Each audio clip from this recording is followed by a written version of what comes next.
ng era na ganun eh, no? Oo, lahat ng mga Pinoy XP laners natin ay talagang naglalagay ng Fury Hammer pero napakagandang bangka at Ay! may AOG pa.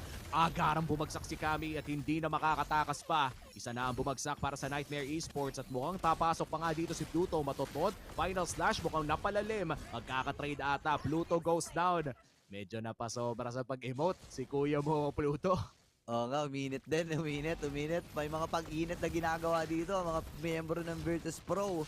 At ngayon, medyo lumalim din si Jasmine. Ay, nakot po, tinututukan na ng mga baril at pala dito ni Bober. Killing spray nakuha na niya. Si Aiden din ata yung magiging Alright. next. Andorio. Din mo, min, yung Yura nila nagpa-farm sa gilid. Si Pluto wala sa laban na yun. Silang dalawa yun ng zone out ng kalaban gamit ang kanilang mga range abilities. Pero mukhang si Pluto ay bibigyan na naman. Papasok si Jasmine sa likod, mabibigyan si Bober. At mukhang babagsak na nga yung Kimi. Killing spree pa nga para dito kay Susha, min. Kapag may nagkamali ng tapak, patay ka na agad. But here comes Kami. Mukhang mabibigyan na naman siya ng AOG. Makakapag-Zaman Force pa naman palayo. Medyo napalalim na naman si Pluto. Mukhang umabot na ng bars. Pero si Too Easy for Lexi ay mabibigyan. Pati na rin yung Tony doon sa baba. Apat na lang ang natitira. Si Aiden na ata ang isusunod. Base lock na ang call ng Virtus Pro. And Game 1 ay mapupunta sa kamay ng